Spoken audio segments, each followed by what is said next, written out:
From Boise, Idaho, this is your host, Adam Graham. If you have a comment, send it to me, box13@greatdetectives.net. While wartime shortages began to become a huge issue, even into the early months of the war, here's an episode of Fibber McGee and Molly, which once again combines an educational method while also proving the old adage that necessity is the mother of comedy. So here, from May the 5th of 1942, is the episode of Fibber McGee and Molly entitled Sugar Substitute. The Johnson Wax Program with Fibber McGee and Molly.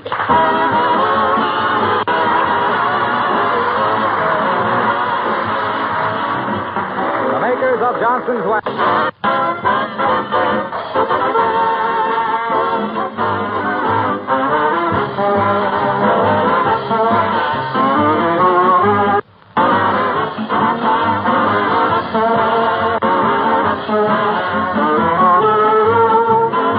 Haven't you noticed how, almost unconsciously, you judge a man?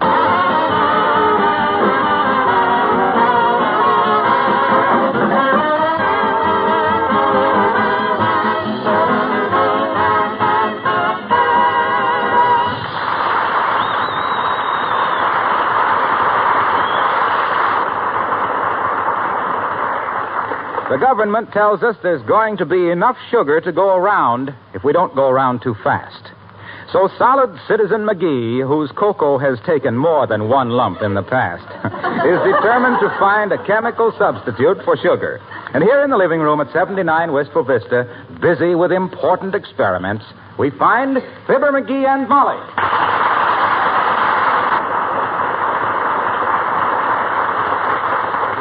Now, McGee, don't you dare spill any of those horrible-smelling chemicals on my rug. Don't worry, I know what I'm doing. Now, let's see. Hey, Molly, what's alcohol? C2H5OH, ain't it? No, it's ALCOHOL. No, I mean the chemical formula. I'd look it up, but I can't find my high school chemistry book. I didn't know you took chemistry in high school. Sure I did.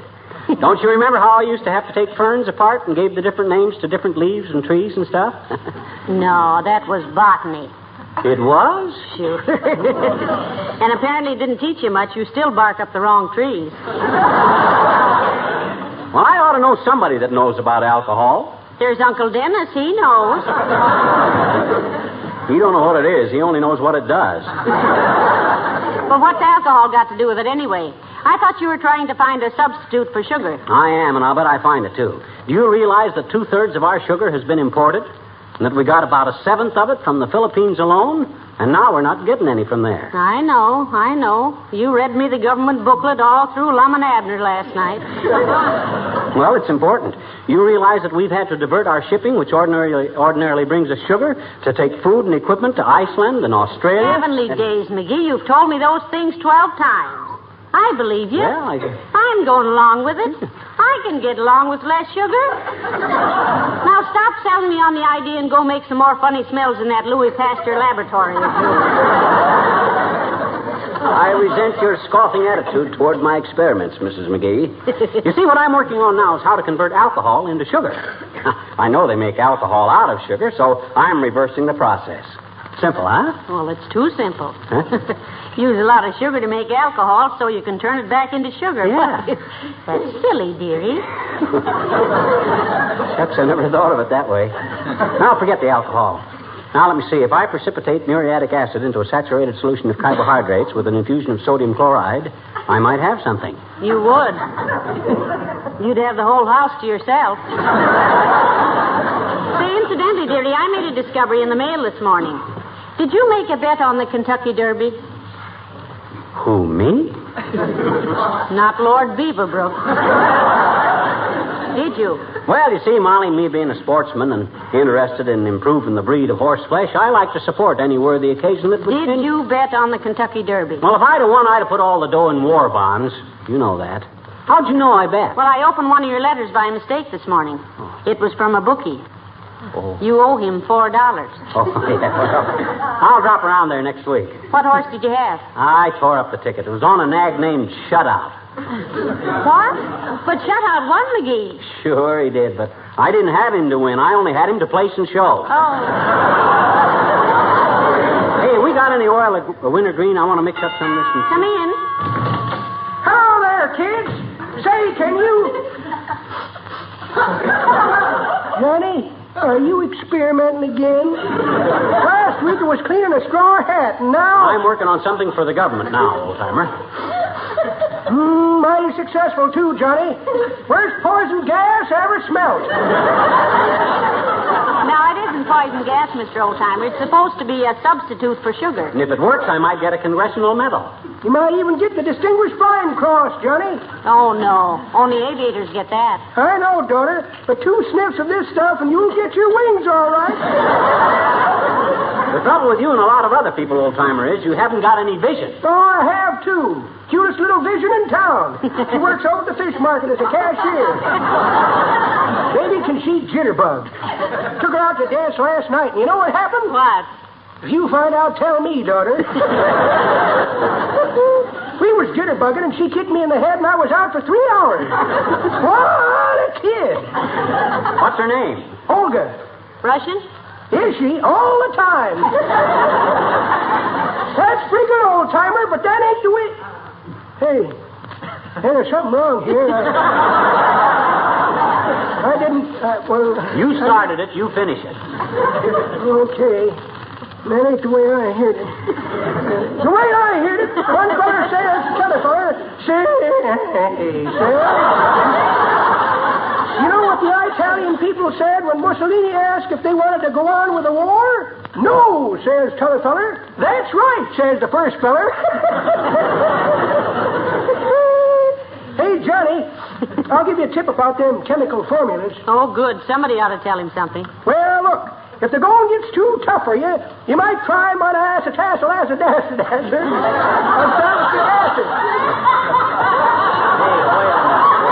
Proper plate slip. Wait a minute. That's monoacetic acid, Esther.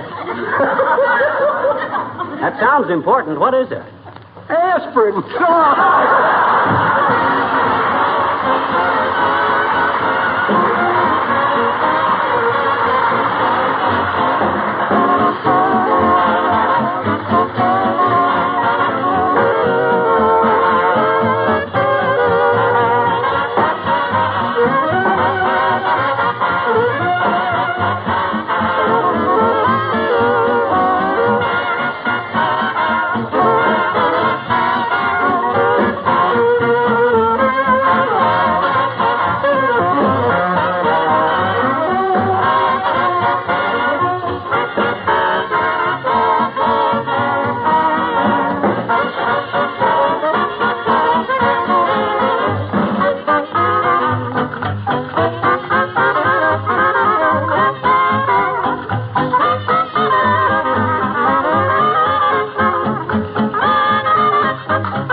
Let me see now. 3 cubic milligrams of Worcestershire sauce, 2 drops of boric acid, a dash of turpentine.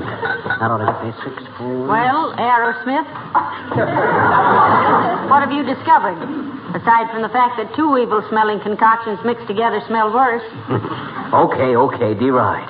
What if I don't discover a substitute for sugar? Maybe I'll find one for rubber or silk or... Peanut butter. Who wants a substitute for peanut butter? I do. I don't like peanut butter. Well, I do. And you seem to forget, my good woman. I'm not your good woman. Well. I'm your woman, but I'm not... I'm good, but I'm not... Well, don't call me that. All right, but you seem to forget that lots of chemical and scientific discoveries have been made. Hey, hand me that towel. Oh, McGee, I knew that would happen. Look what you did to my nice book of poetry. You got that awful stuff all over the cover. Oh, I can fix that. Hand it here. Now what?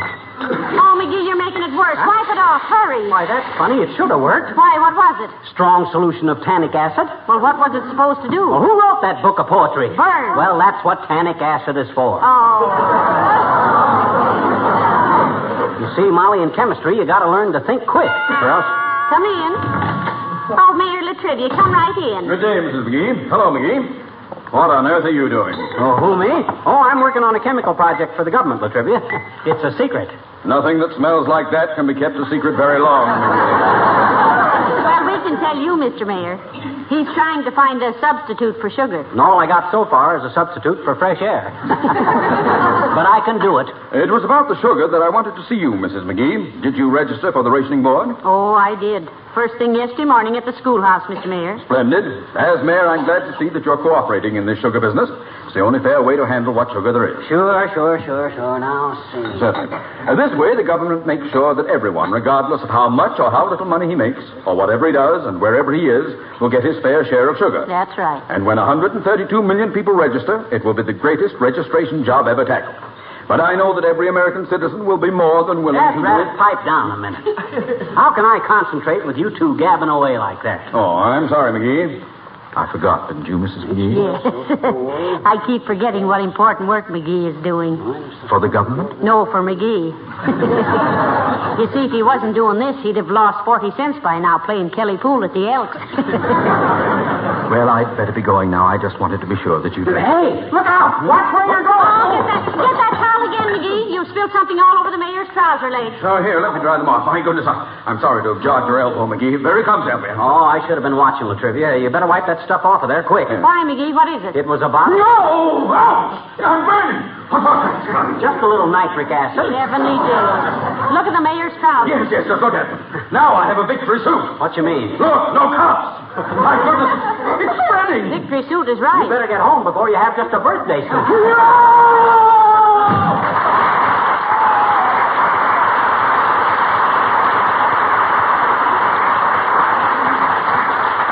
McGee, you were very careless. You know, the mayor might have been seriously hurt. Well, he should have been careful himself.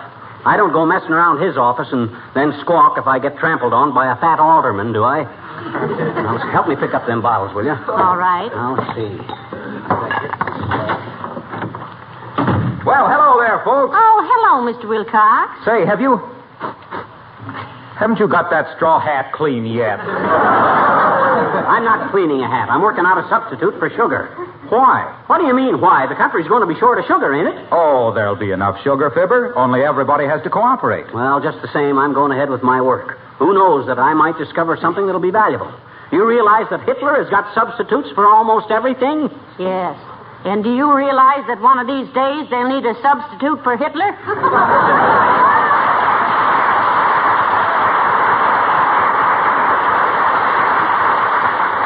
Well, this country doesn't go much for substitutes. Did you ever hear anybody go in and accept a substitute for Johnson's self-polishing glow coat? No, I don't believe I did, Mr. Wilcox. 23 seconds. What? I just says 23 seconds. What does that mean? That means Wilcox has hung up a new record. He only took 23 seconds to swing this conversation around to Johnson's glow coat. Why, you've got me wrong, pal. I never have to do that. Wherever civilized people gather, the subject sooner or later gets around to how wonderful glow coat is, how it shines as it dries in 20 minutes or less, how it saves hours of time and labor and keeps linoleum looking new and beautiful for year after year, and how... Now, wait a minute, Mr. Wilcox. You mean to say that any conversation naturally goes into Johnson's glow coat? In time, yes. I don't believe it. Let me start the conversation over again. All right. I ever tell you, Wilcox, that I'm thinking of raising chinchillas? Chinchillas? Yes. You mean that Mexican dish made out of corn? No. No. That's enchiladas. I mean them little South American animals. South America? Why, that's where Carnauba wax comes from, that they make Johnson's self-polishing glow coat out of. It's the finest wax. Now, listen, try it once more, McGee. Okay. Let's talk about astronomy. All right, let's. Okay. You know what all those little stars remind me of? Twinkling and gleaming and shining up there. They remind me of a beautifully polished... Yes, we know. A good day, Mr. Wilcox. So long, folks. Drop in and see me sometime. We will. Now, let me see. I want to show you my house. I've got a kitchen that you'll love with linoleum that... Goodbye, Mr. Wilcox. Huh? Oh, so long.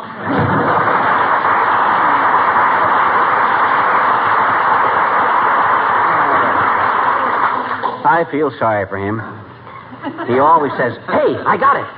He does? No, he don't. I do. I just thought of the answer. Oh, what a moment in history. Well, I never liked history much, but will you explain this great moment? I just thought of my substitute for sugar. Oh, boy, this is it. Hurry up, Molly, and make some tea, will you? I want to try this out. What is it? I can't tell you now till I try it out. Go on, please, make some tea. We'll try it on whoever comes in. Well, all right, dear, if you say so, but if this is another one of your wild ideas... Oh, boy, hot diggity, what an idea. And right in front of my nose all the time. Why didn't I ever think of this before? Why, it's marvelous. Come in. Oh, boy. Hi, mister. Oh, hello there, little girl. I haven't got time to talk to you now. I'm right in the middle of an experiment. I like peppermint better. Better than what? Experiment. No, I didn't say experiment. I says experiment. I just made a great discovery. It saves sugar. Oh, my daddy made a discovery like that, too, I betcha. What? He did? Sure. He discovered my mother, and she saved sugar. Hey, mister, do you know any law? Pertaining to what? Hmm? I says, do I know any law pertaining to what? What kind of law? Criminal, civil, corporation, or what? Criminal, I guess. I'm in a jam, and I need a mouthpiece, see? Now, don't talk like a hoodlum in a double feature, sis. What's on your mind? Well, you won't tell anybody, huh? No. Cross my heart. Now, what goes? Well, isn't there something in the law that says you can't do something to somebody if it's been too long after you did it? Yes, the statute of limitations says you can't prosecute for certain crimes and misdemeanors after a certain period of time has elapsed. Is that what you wanted to know? Well, gee, I guess it was, I guess. Then they can't do anything to me, huh? Well, that depends. What was this great crime you committed? Well, you won't tell anybody. No, I won't tell. Well, it was months and months ago, mister. Uh-huh. I was visiting my Aunt Daisy, and Papa was driving us home late at night. Uh-huh. And my cousin Stinky had given me a slingshot, only he didn't give it to me exactly. Uh-huh. I went playing jacks, and I didn't cheat either. Yes? And when we were almost home, Uh-huh. you won't tell. No. No, I won't tell. I was kind of playing with the slingshot, and there was a stone in the car, and you know what I did? Well, I'm beginning to get an idea. Can they do anything? No, I don't think so, not now, but what exactly did you do? Well, I threw the rock through Mrs. Uppington's window.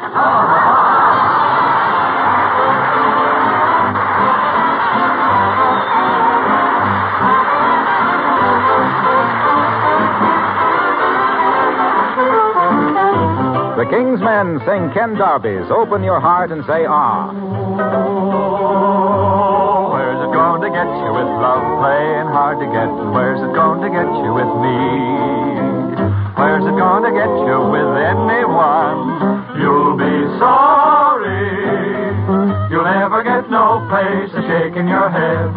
Nowhere, no sir, so instead, here's a formula for shaking the lead. Open your heart and say, ah. You gotta be sweet if you want to be wise. Substitute sugar catches flies. Here's a treatment that'll open your eyes. Open your heart and say, ah. If I pet you when the lights are low, what's it gonna get you if you answer no? What are you going to use for memories? If you're not open-minded, what'll you know?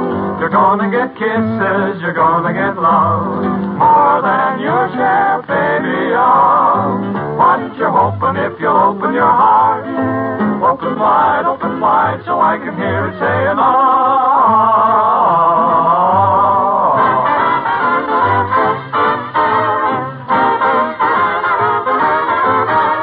You're gonna get kisses, you're gonna get love, more than you've been dreaming of.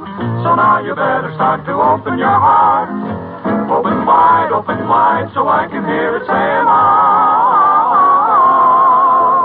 Mind the doctor, open up your heart and say, ah.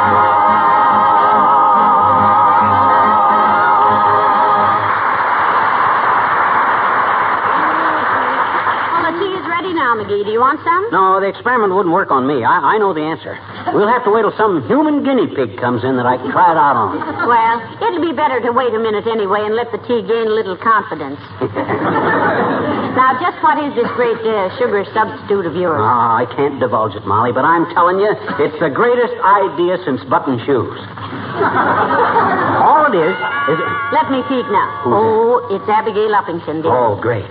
She's the perfect guinea pig. She likes tea and she ain't too bright. Let her in. Come in. Oh, hello, Abigail. How do you do, Mrs. McGee? And Mr. McGee. Hi, girlie. Where are you going so early? Mr. McGee, I do so enjoy your witty remarks and sparkling personality. Oh, I'm the clip, all right. I like to say the same about you, Uppy, but we've been acquainted long enough to face the facts. Well, what do you mean, Mr. I just meant that... Have a cup of tea, Abigail? Oh, no, thank you, my dear. I just came from luncheon. Oh, come on, Uppy. It's your favorite kind. Oh, really? What kind is it? What's your favorite kind? Orange pico. That's just what this is, all right. Pour Uppy a cup of stuff, Molly. I'll put in the cream and sugar. Oh, please. I don't take either cream or sugar. No sugar? No, thank you. I never use it. My figure, you know. Yes, your figure, we know. This is delicious tea. I think a little sugar would help it, Uppy. Now, Come listen, McGee. If Abigail doesn't want sugar, don't insist. If you had to battle your hips the way she does, you'd be a little more Now, careful. Mrs. McGee, now, really, it's no effort whatsoever for me to keep my weight down. Well, then why don't you do it? For that matter, Mr. McGee, has the government been informed of that spare tire you're carrying about with you? What do you mean, spare tire? You mean this bulge of muscle around my waist here? Bulge of muscle, my eye. And aside from that, Mr. McGee, what do you do with your old clothes? Oh, I don't know. Give them away, I guess. Why? Well, when you're through with that pair of trousers, please let me know. Oh, I'd be glad to. I know 3 young men who would like to have them. Well, now, Mr. McGee... What do you mean, 3 young men? Are you inferring that my pants are big enough for 3 guys to get them to... McGee, stop interrupting Mrs. Uppington. What were you going to say, Abigail? Mrs. McGee, I specifically requested no sugar in my tea. I know you did. And there is sugar in this tea. I could feel it in the bottom of the cup. I don't know how Mr. McGee managed to get it there, but I consider it a serious breach of good manners. I consider it, in short, a lousy trick.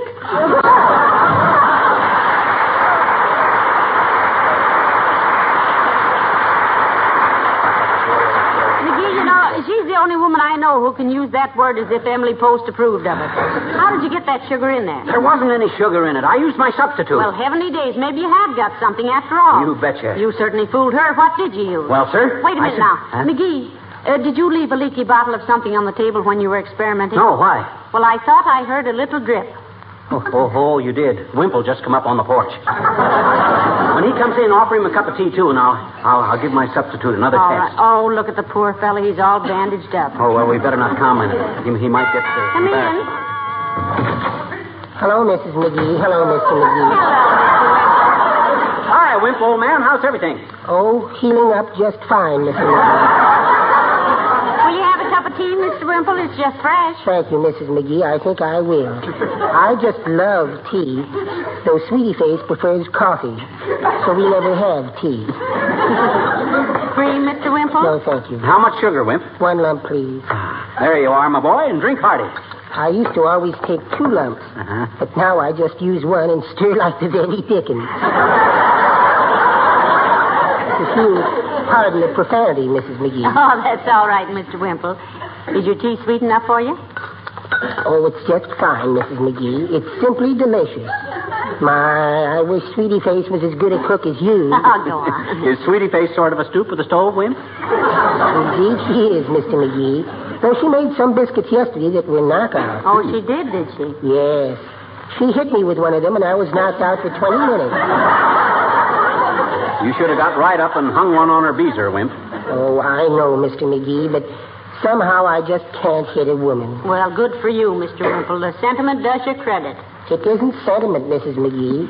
It's just that her reach is longer than mine. I just stand there and swing at her like a silly old fool.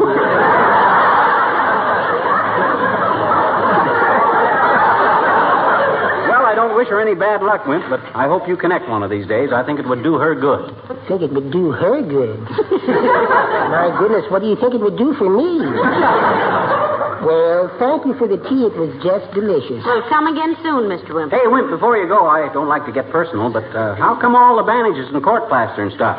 You and Sweetie Face have a little set, too? Yes. Oh. And over such a simple thing, too. Mm-hmm. I merely asked her a question. What question? Oh, I just said that in view of the sugar shortage, instead of Sweetie Face, why couldn't I call her Sourpuss?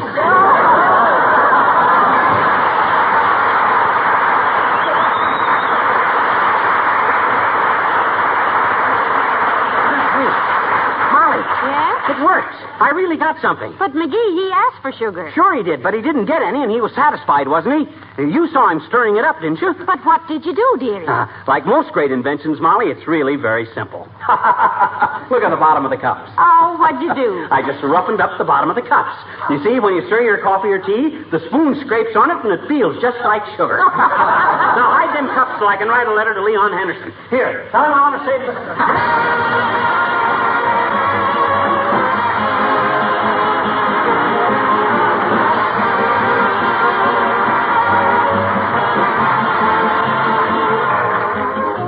Being asked by our government now to conserve, not to waste anything. Surely you don't need me to tell you how important that is. In the home as well as in business. The more we can save and conserve on precious materials of all kinds, the more we can release those materials for war purposes. It strikes me that the idea of conservation applies to our time also. The more hours of unnecessary work we can save, the more hours we can devote to war needs. In that connection, I'd like to remind you that you can save many hours of work in your home by protecting your linoleum surfaces with Johnson's self-polishing Glow Coat. There's no rubbing or buffing with Glow Coat. You simply apply and let dry. Glow Coat keeps linoleum new-looking indefinitely, makes it last much longer, besides saving you work. If you aren't already using Johnson's Glow Coat, order some this week.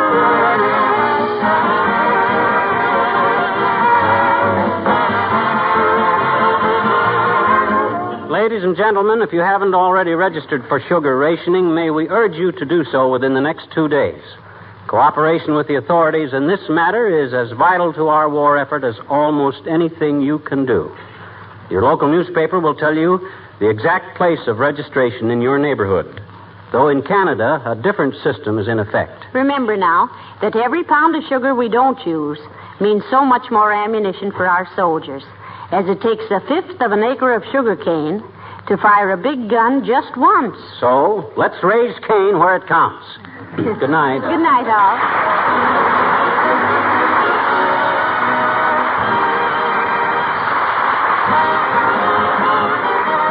This is Harlow Wilcox, speaking for the makers of Johnson Wax Finishes for the Home and Industry, inviting you all to join us again next Tuesday night. Good night. This program came to you from Hollywood. This is the National Broadcasting Company.